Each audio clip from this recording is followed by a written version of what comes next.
Hola, ¿qué tal amigos, amigas de Raíz? Soy Alina Duarte y les doy la bienvenida a otro episodio de ¿Qué hacer? Y el día de hoy, como siempre, estoy muy feliz porque tenemos aquí con nosotras a Paco Ignacio Taibo, escritor rebelde, compañero, camarada. ¿Cómo estás, Paco? Gracias por estar aquí. Muy bien, muchas gracias. Paco, estamos ya en la recta final del primer sexenio, parece todo indica que va a haber un segundo sexenio de la Cuarta Transformación. ¿Cómo haces esta evaluación de estos 5 años ya de cara a las elecciones en tan solo unos meses? Yo diría que las encuestas, hasta que esa cosa llamada encuesta en las que no confío demasiado, en general, te dan claro aprobación de la figura presidencial por tanto de las políticas gubernamentales y el presidente. Yo creo que está muy claro los logros, la cantidad de beneficios que han surgido o están en proceso hacia la población. O sea que la valoración sería positiva en muchos terrenos, servicios sociales, agua, control de los precios, no inflación, y desde luego los beneficios de la inversión en derechos. Está muy clara. Ahora sigue la segunda parte, y la segunda parte yo creo que tendría que incluir un elemento que es, ok, esto se avanzó, ¿ahora qué sigue? Y yo diría que lo que sigue es aprender de la experiencia de estos años y sobre todo de un fenómeno que Andrés calificó correctamente como el elefante reumático del aparato del Estado. Y ahí lo que implica sería simplificar al máximo la manera como nos relacionamos dentro del aparato del Estado para establecer una relación de colaboración, de apoyo mutuo, de sentido común y no de normas, reglamentos, más reglamentos, burocracia.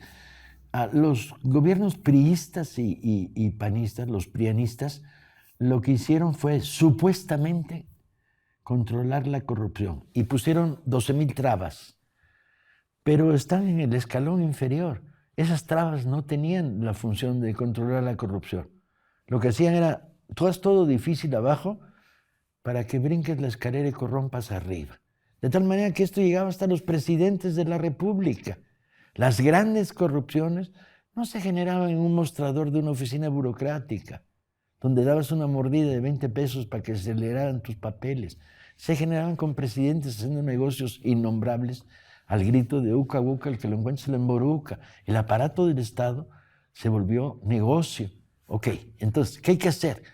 Todo este trabazón de reglamentos, normas, desbaratarlo, simplificarlo al máximo, para volver a tener una relación sensata, basada en el sentido común con la población y atender la racionalidad de la demanda.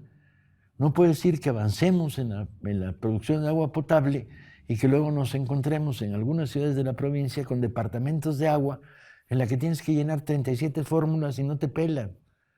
O sea, seguimos igual. La reflexión que hacía hace un rato con compañeros aquí, de que varios de los hospitales de la seguridad pública, algunos directores son dueños de la farmacia de enfrente. Y cuando los doctores dicen no hay medicinas y te mandan a comprar enfrente, estás ante uno de los actos más venenosos de abuso de poder y corrupción.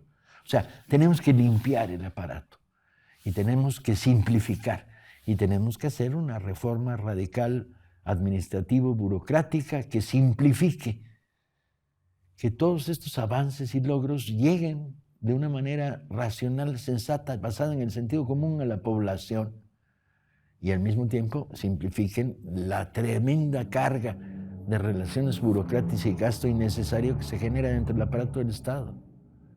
Yo creo que es la segunda fase. No se trata tanto de grandes obras, de poner en marcha significativamente las obras. Tienes una refinería, sí, ponla a producir petróleo. En eso está, no es de un día para otro, pero eso tiene que repercutir en los precios de la gasolina, ¿sí? Claro, y tú hablas de esto que me parece a mí bastante radical, como eres tú, Paco, ¿no? Me parece fundamental que tengamos que estar hablando de cómo eliminar esas trabas. Y también estamos hablando ya de este cierre de sexenio. El presidente López Obrador, pues lo que nos dice es hay un camino muy largo todavía por recorrer. Lanza una serie de iniciativas, pues que en un momento busca afianzar algunos de los programas constitucionales que ya se han venido implementando, una reforma al Poder Judicial, a los organismos autónomos, que él dice autónomos del pueblo, pero no de las oligarquías. ¿Cómo ves esta serie de iniciativas de reformas? Me gustó mucho la propuesta de Andrés, en algunos casos porque la vivo en particular. Simplificaciones, desaparición de estructuras duplicadas, desaparición de burocracia, eliminar a los pluris. Yo sueño el día en que ya no tengan dónde refugiarse. Trancé toda mi vida y ¿ahora qué hago? Me voy de plurinominal a ocupar asiento en la Cámara de Diputados y a tener prebendas y a tener 20 guiantes. No, simplifica la estructura del aparato del Estado. Yo me hubiera ido más radical y hubiera eliminado el Senado. Como unicameral, claro. Me parece que basta y sobra para el equilibrio de poderes. Pero bueno, eso es un problema mío, que en general no me gusta la sobreestructura del aparato del Estado. Y sin embargo soy fiel creyente de la intervención estatal en la vida social. Se retoma el tema de los pueblos indígenas, una deuda también histórica. Con eso empieza como sujetos de derecho los pueblos indígenas, afromexicanos. ¿Cómo miras eso? Son como remates, ¿no? Andrés lo que hizo fue agarrar la perforadora y ¡caca! Vamos a poner remate. Rematemos acá. Cerremos esta. Y lo que pasa es que en el conjunto son una serie de medidas muy radicales para seguir haciendo avanzar la 4T. ¿No te parece que faltó una reforma fiscal en esta misma lógica? No soy fiscalista, entonces no tengo ni idea. Yo soy fiel pagador de mis impuestos, a diferencia de los oligarcas que no pagan, como se ha visto una y otra vez, y exigen derechos pero no asumen obligaciones, ¿no? Entonces no lo tengo claro.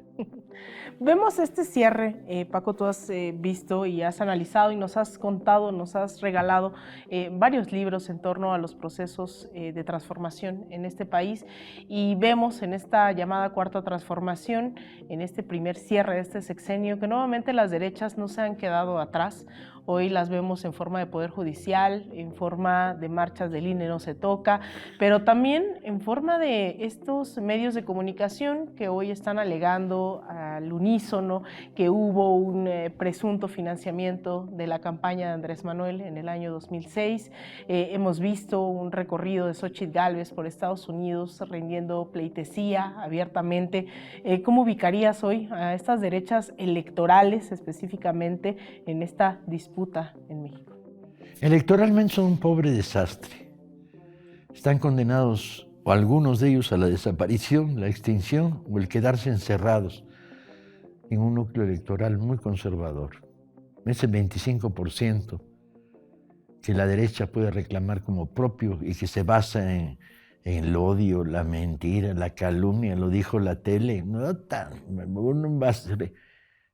está siendo alimentado fundamentalmente, su fuerza de alimento fundamental son la pequeña miseria de algunos sectores sociales, el oligarca que quiere que se vuelva el gran negocio corrupto porque le dio dinero, el obrero que ya no puede, el burócrata que ya no puede robar papel del baño y se siente agraviado porque le quitaron una parte de su financiamiento personal o ya no lo dejan ir a extorsionar a vendedores ambulantes, excepto en la Cuauhtémoc, en la Ciudad de México, donde eso sigue sucediendo gracias a la derecha, y yo lo vivo, y el alimento mediático. Parece increíble la desproporción entre el valor electoral de la derecha, que te digo está enquistada en un 25% y no va a crecer ahí arriba, y la cantidad de opinión que tienen los abajo firmantes.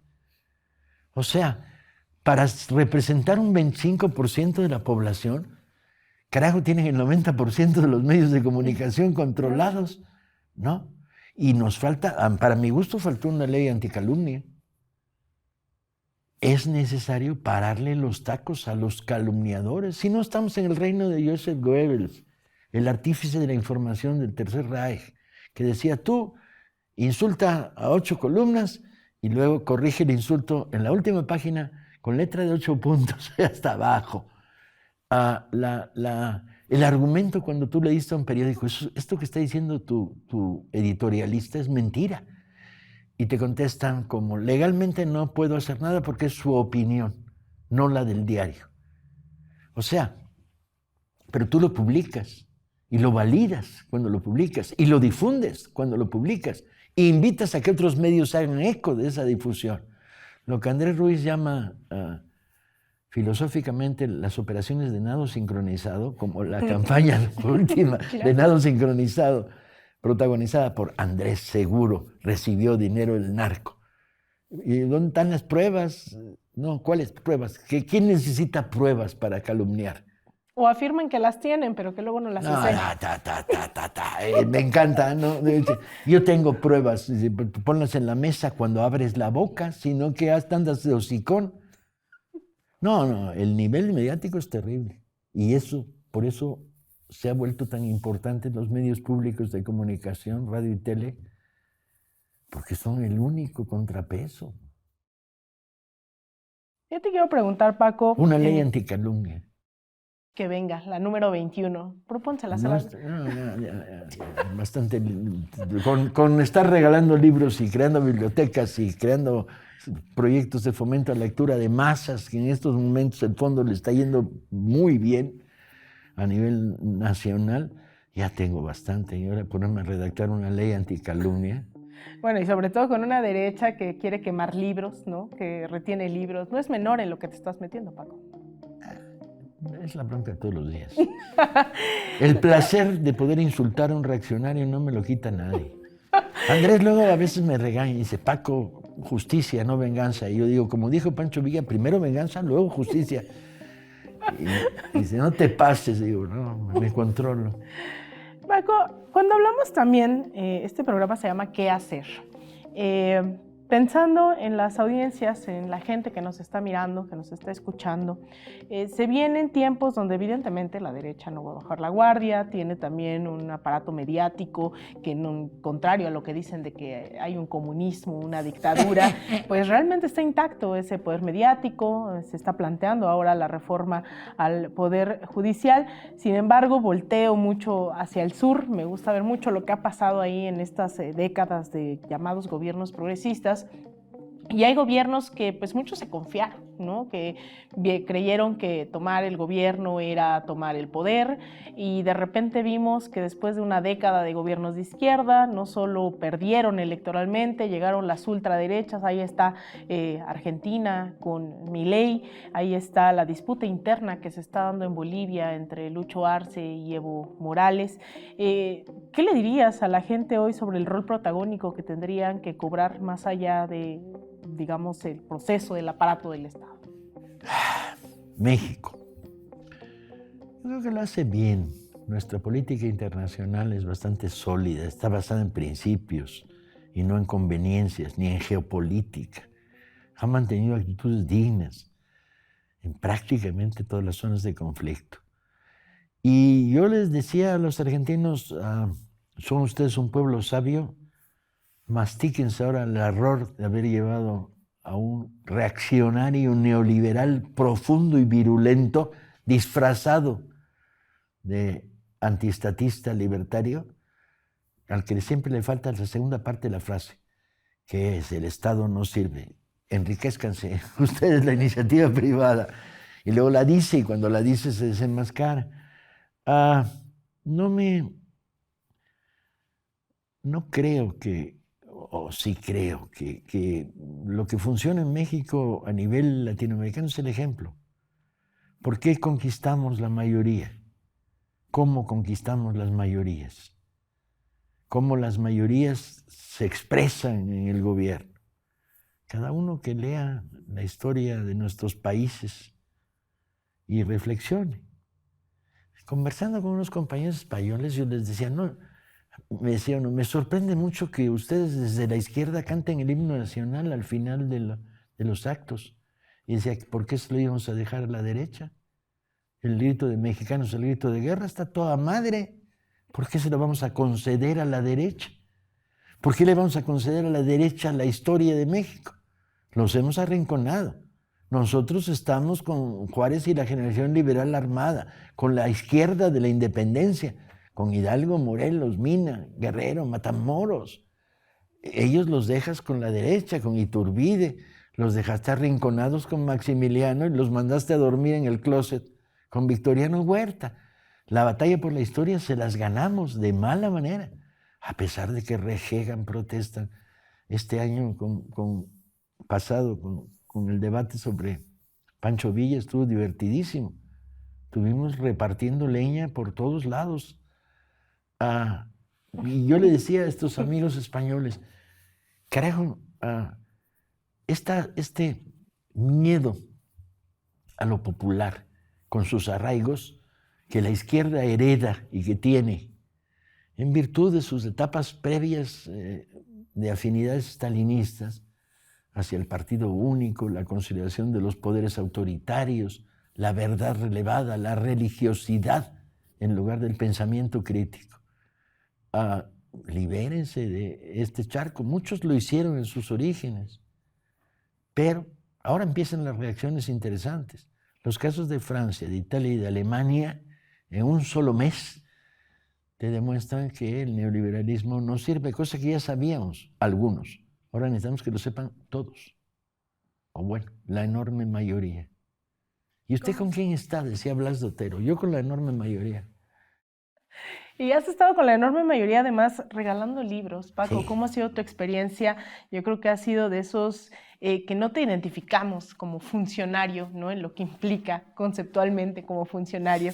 Te vemos regalando libros, yendo a varias comunidades, abriendo librerías en lugares insólitos, llevando librobuses a la Sierra de Puebla y a la Sierra de Oaxaca. Pues de eso se trataba, o sea, yo dirijo el Fondo de Cultura porque ganamos las elecciones. Si las hubiéramos perdido, estaría un tinguindín de estos paniaguado, lamebotas de la oligarquía dirigiendo el Fondo de Cultura y haciendo libros de 6,000 pesos en pasta dura y para que los pongan en table books, ¿no? Bueno, perdieron. Y sacamos colecciones populares, hicimos Vientos del Pueblo y bajamos el precio de los libros y cambiamos las reglas de distribución. Era claro que había una revolución en el libro y la hicimos y la seguimos haciendo. Todavía nos quedan 6 meses de regalar libros, hacer ferias, abaratar, abrir discursos, abrir debates. El fondo ha ido muy bien estos últimos 5 años. Muy diferente, pues de eso se trataba. ¿O qué esperaba? Se tiene como esta idea todavía, o al menos así lo creo, que hay todavía estigmatizado esto de que la gente no lee porque no quiere. ¿Cómo rebatirías eso tú que has regalado miles de libros por todo el país? Porque he descubierto que tenemos 3 grandes obstáculos y esta ha sido la gran experiencia en fomento de la lectura que el Fondo ha adquirido en estos años, que venía de la experiencia de la Brigada. No es nueva, el precio de los libros está por encima, las posibilidades de adquirir el que te interesa, teníamos que bajarlos. Segundo, la educación media estaba fracasando en crear lectores por placer, creaba lectores por obligación pedagógica o laboral, y había que sacudirla para que volviera a leerse en secundarias, en prepas, lectura por placer, disasociando los programas, pero combinándolos. La CEP empuja lectura de aprendizaje, yo empujo lectura por placer. Es paralelo y es compensatorio y combinado. Y el tercer problema es había que cambiar las redes de distribución. Había que llegar a lugares donde ni papelería había, con sistemas como los librobuses, los tianguis, las ferias. Este año pasado fuimos a 170 ferias del libro, en lugares donde la palabra libro no sonaba. Algunas muy buenas, como la de Tacámbaro, ¿sí?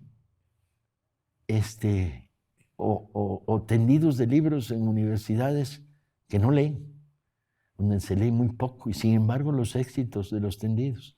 Entonces, los mexicanos no leen.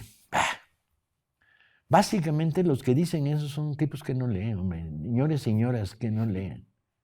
Los que hacían las campañas de lee al menos 5 minutos, o 7 minutos y medio en la noche, porque te lo decía un futbolista que decías, pero compadre, nadie te cree que tú lees 7 minutos y medio en la noche a tus hijos. ¿Sí? Claro. Estas campañas, o burros si no lees, ¿cómo se les ocurre? Hay que ser brutos y burros para hacer una campaña en negativo, en lugar de hacerla en positivo. Y estamos hablando un poco ahora de escribir por placer. Sí. Estamos acostumbrados a leerte obras del Che, de muchos representantes de la historia, pero ahora leemos mucho sobre ti y debo de admitir que cuando yo te leía en este último libro que acabas de sacar, Los alegres muchachos de la lucha de clases, se me había olvidado que habías estado en España, ¿no? Que eras de allá. Yo te reconozco y te escucho y estás ahí diciendo groserías y de repente leerte patatas y cosas así. Era como este Paco no lo conozco. ¿Qué te lleva a escribir algo de ti, Paco? ¿Un recuento biográfico? ¿Qué me lleva? Una idea que yo he estado haciendo memoria colectiva. Mis libros, tanto en la ficción como en el ensayo histórico, como el libro reportaje, me llevaban a revisar lo colectivo. Y dije, bueno, y lo individual, de repente hay huecos ahí que no he contado. Por ejemplo, mis relaciones con las hormiguitas que se caen en los vasos de Coca-Cola, me parece fundamental contar esa historia y explicar por qué soy franciscano.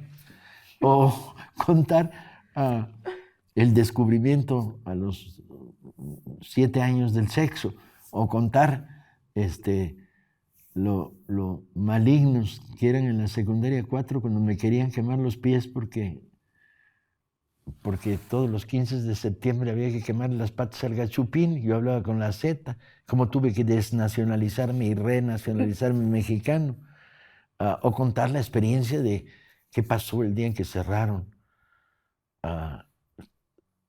el Sindicato Mexicano de Electricistas y Comisión Federal de Electricidad al golpe militar, o qué pasó el 10 de junio, o sea, un poco historias. Y lo que hice fue recoger historias mías, de amigos y de conocidos, y juntarlas en un libro para decir, aquí hay una generación que aguantó y que resistió. Todos no, bastantes, muchos.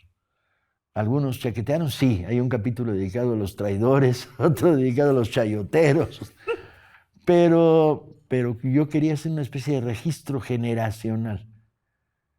Y tenía un problema, que es cuando dije, voy a escribir sobre todo esto, a lo largo de años estuve escribiendo este libro. Me decían, pero no has contado esto, pero te falta esto otro. Y dije, no, paren. No vas a acabar. No, pues iba a ser un libro así. Y entonces se compactó, con razón o sin razón. Hay cosas ahí que deberían estar y no están. Y hay cosas que no deberían estar. No, esas están todas las que yo quería. Nos invitas Está quien me enseñó a alburear, el prefecto de la secundaria 4 y el merenguero de la puerta. Si no te los albureabas, no te dejaban entrar.